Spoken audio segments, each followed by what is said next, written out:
네피림 사건은 여러분들이 잘 아는 노아의 방주 사건의 그런 전체적인 일들을 우리가 네피림 사건이다 이렇게 말합니다.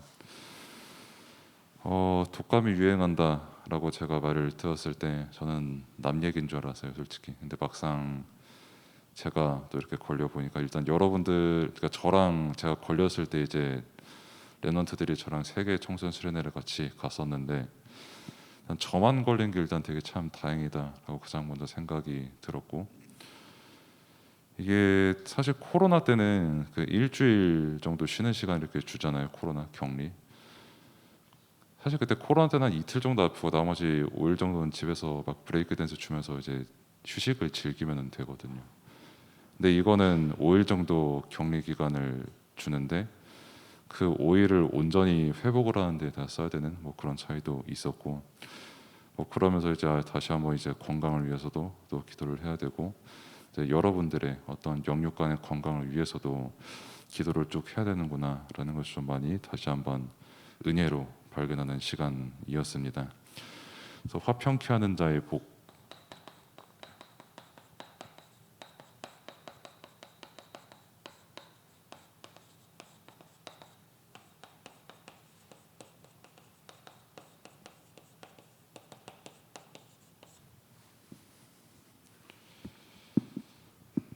그 화평케 하는 사람은, 그러니까 다시 말해서 내가 있는 곳에 불화가 막 다투고 막 싸우고 이런 분쟁을 일으키는 사람이 아니라 내가 있는 곳마다 화평케 하는 사람, 뭔가 서로 평화가 있고 또 평안함이 있고 서로 이런 평안함 가운데 소통을 하는 사람. 그 화평케 하는 사람의 특징이 뭐냐면 그냥 그 사람이랑 함께 있는 게 되게 기분이 좋습니다. 함께 있는 게 되게 즐겁고요. 또 반대로 이제 화평케 하지 못하는 사람과 같이 있으면 뭐 물론 하나님께서 역사하시는 것도 되게 많겠지만은 일단 같이 있을 때 뭔가 내가 되게 신경을 써야 될 부분이 많아질 수밖에 없죠. 뭐 자칫하면 또 싸우게 될 수도 있고, 뭐 자칫하면은 나도 거기에 막 싸우는데 막 휘말릴 수도 있고 그러니까요. 그 여러분들도 이제 막 친구들이랑 같이 놀거나 뭐 아니면 다른 그룹들이랑 놀다 보면은 그냥 같이 있으면은 그냥 되게 편한 친구들이 하나둘씩 있을 거예요. 막 놀려도 타격감도 막 되게 좋고, 뭐 그렇다고 해서 뭐랄까 또 반대로 내게 막 크게 막 뭐라고 하지도 않고, 누가 뭐라고 해도 진짜 화 안 낼 것 같고 되게 항상 늘 웃어주고 좋은 말 해주고 그런 친구. 뭐 만만하다 아니다 이전에 일단 그런 친구는 같이 있으면 내가 편합니다. 그리고 그 무리에서도 항상 그 친구에게 뭔가 내가 불편한 거 있거나 내가 마음 상할 일이 있거나 하면 말할 수밖에 없을 만큼 함께 있을 때 내게 힘이 되고 위로가 되는 사람이 있어요. 근데 또 이제 반대로 불화를 일으키는 사람은 같이 있으면 사실 불편하죠. 뭔가 싸울 것 같고 막 되게 뭐 나도 뭐 저 사람 시야에서 떠나면은 나한테도 막 뭐라고 할 것 같은, 막 뒷담할 것 같은 막 그런 사람도 있고요. 그러면은 막 성격이 막 불 같은 사람은 막 되게 함께 안 하고 싶고, 반대로 성격이 되게 좀 차분하고 물 같으면은 불화가 없냐라고 했을 때 그건 또 아닙니다. 겉으로 막 되게 불 같고 막 되게 막 외향적인 분들도 되게 함께 있으면 즐겁고 행복한 사람이 있고, 또 반대로 되게 조용한데도 불구하고 되게 음흉하다고 해야 될까요? 겉으로는 되게 조용하고 차분한데 뒤에서 나한테 뭐라고 할지 모르는 그런 사람도 있는 거거든요. 그러면은 이게 주로 어디서 일어나냐라고 했을 때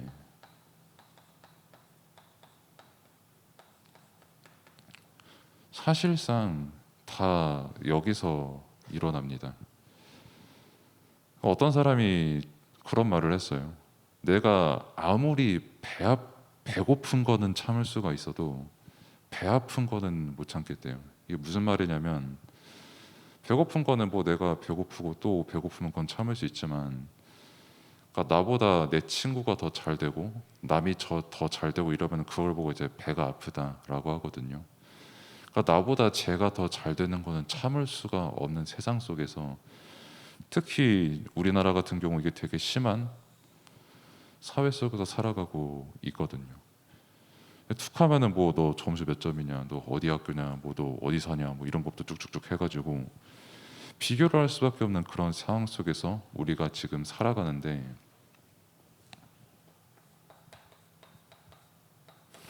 그럼 이 불화의 시작은 어디서 됐으며 왜 내가 저 사람과 비교의식과 열등의식을 느낄 수밖에 없는가?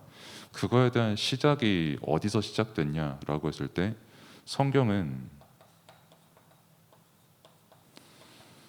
분명히 하나님 떠난 순간부터 그게 바로 시작됐다라고 말하고 있습니다. 사람이 하나님을 떠난 순간 일단 자신의 몸의 부끄러움을 알아서 나뭇잎으로 옷을 가리기를 시작을 했고요. 그러면서 이제 막 같은 형제끼리도 왜 제 예배는 받고 내 예배는 안 받냐 하면서 막 살인도 막 형제끼리 살인을 일으키기도 하고요. 그 모든 열등감과 그 불화의 시작이 창세기 3장에서 시작이 되었다. 그러면은 이 불화가 다시 화평케 되는 길이 뭐냐라고 했을 때, 하나님 떠날 때 불화가 시작이 되었기 때문에 다시 하나님을 만나는 게 화평케 되는 답이라는 거죠. 그 답이 바로 그리스도라는 것이고, 우리는 그리스도 안에서만 다시 하나님과 함께 할 수 있는 참된 화평의 응답을 누리게 되는 것입니다. 이것을 보고 우리는 진짜 복이다라고 말을 하는 거예요. 그래서 이게 진짜 된 사람은 아까 처음에 말씀드렸던 것처럼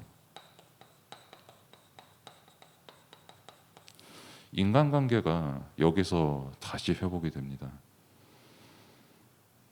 뭐 내 친구가 뭐 나보다 조금 뭐 잘났다, 그래서 막 잘나가지고 막 나한테 막 뭐라 한다, 그게 상관이 없어질 만큼 내가 만약에 진짜 그리스도께서 나와 함께 하시는 그 은혜에 충만하면은 열등감이 상관이 없어집니다.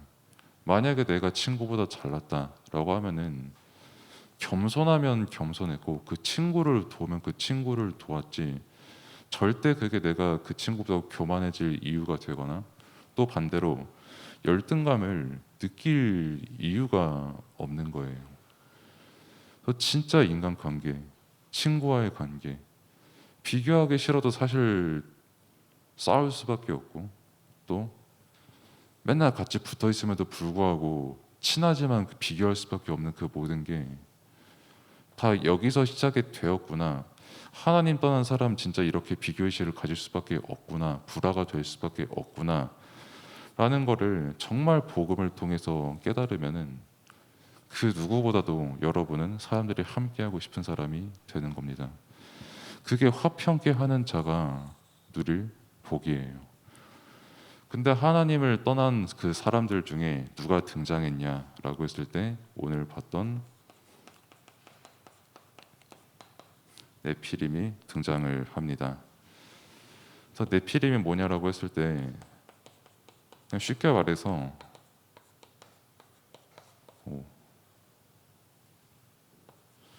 타락한 사람들을 보고 네피림이다 이렇게 말을 해요. 그 하나님께서 그 사람들을 보시고 한탄을 할 만큼 타락을 했다 이렇게 묘사가 되어 있거든요. 그러니까 열등감 진짜 엄청나고 자기 자랑 진짜 엄청나고, 나 스스로도 그렇고 저 사람한테 가치를 매기는 게 뭐 외모, 그때 당시에는 뭐 외모, 돈, 힘 이거 세 개 말고 없거든요 사실. 그것만 가지고 모든 것에 가치를 매겨버리는 그 사람들의 수준과 영적인 상태를 보고 하나님께서 한탄하시는 장면이 나옵니다. 뭐 그럼 이제 그 교재에 보면은 뭐 하나님도 후회하십니까? 라고 했을 때 사실상 답은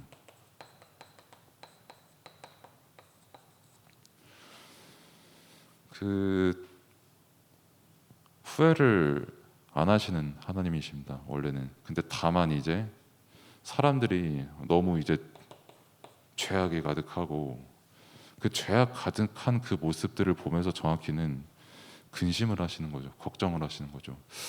아, 저렇게 되면은 안 되는데 나와 함께하는 화평케 자의 복을 매일같이 누리고 살아도 모자랄 판에 저렇게 서로 싸우고 죽이는 거를 되게 영웅이라고 막 그렇게 여길 만큼 열등감 가득하고 다른 사람과 불화가 되는 그 가득한 그 세상 속에서 살아가는 그 사람들을 보고 한탄하신 겁니다. 그래서 사실 엄밀히 따지면은 그 노아의 홍수가 있어서 그 방주를 만드셨는데 솔직히 말하면 홍수가 없었어도 이 사람들은 다 죽었을 사람들이에요. 그뭐 죽음의 형태가 그냥 물에 빠져서 죽었다 이걸 뿐이지 사실 이 사람들은 굳이 홍수가 아니었어도 어차피 다 죽었을 사람들입니다. 상태가 이미 영적으로 죽은 상태의 사람들이고요. 그렇기 때문에 하나님께서 이 사람들에게 왜 홍수를 내리기로 작정을 하셨고 그리고 왜 노아보고 방주를 만들라고 하셨냐라고 했을 때 그 답은 구원하시기 위함입니다. 뭐 갑자기 어느 날 비 내릴 게가 아니라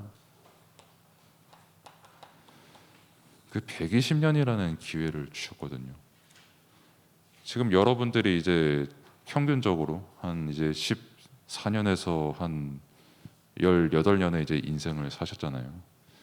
그 인생을 사는 동안 이제 여러분들에게 이제 너희 오늘 구원의 길 들려주게라고 하면 이제 솔직히 지겹잖아. 하물며 그거를 120년 들으면 또 얘기가 달라지거든요. 더 놀라운 거는 120년 동안 그 말씀을 듣고도 홍수에 대한 거, 방주에 대한 거, 구원에 대한 거 귀등으로도 안 들었던 사람들입니다. 어차피 죽음 가운데 있는 사람들이었고 또 거듭 말씀드립니다만 홍수가 아니었어도 어차피 타락을 해서 불악 가운데 지옥과 같은 삶을 살다가 죽을 수밖에 없었던 사람들이었어요. 그래서 우리가 붙잡을 내용은 뭐냐라고 했을 때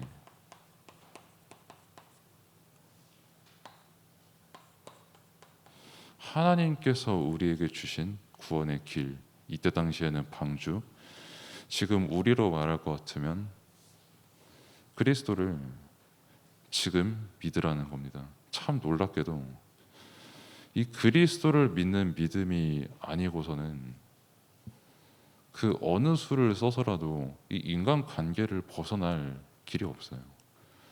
여러분들도 새청수 가가지고 그 공연 다 보셨잖아요, 그렇죠? 그래서 뭐 이제 여러분들의 이제 주로 이제 평가 포인트는 잘생겼냐, 예쁘냐, 였고 이제 그 다음에 이제 잘하냐 못하냐 이 순서로 쭉쭉쭉 갔던 걸로 제가 기억을 하는데 제가 한 랩넌트가 이제 그 이란에서 온 랩넌트가 공연을 했었잖아요. 그때 저는 다른 공연은 솔직히 모르겠고 다 너무 귀한 랩넌트들이었지만 그 이란 랩넌트가 그 찬양 불렀을 때는 저도 되게 엄청 감동 많이 받았거든요.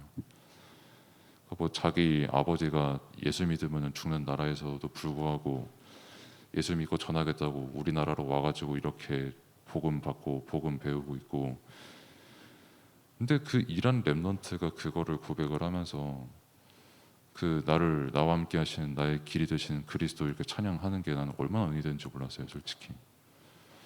그리고 그 이란은 지금 파키스탄이랑 전쟁 중이거든요, 사실. 그리고 본국의 전쟁 중이고 그런 찬양의 고백, 찬양의 가사 사실 이미 여러분도 그 인생 고백과 그 그리스도 고백하는 그 작품이 여러분들도 지금 완성이 되어가는 시기거든요.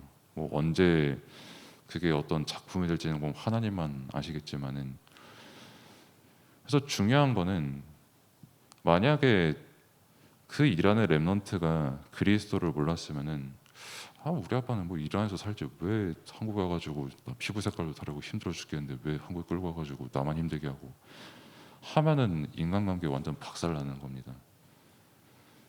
근데 하나님께서 나를 여기로 렘넌트로 부르시고 그 생명 걸 만큼 아버지가 복음의 가치를 깨달게 하는 그거에 감사하고 하는 그 그리스도의 가치를 발견했기 때문에 그 인간관계가 초월이 되는 거예요.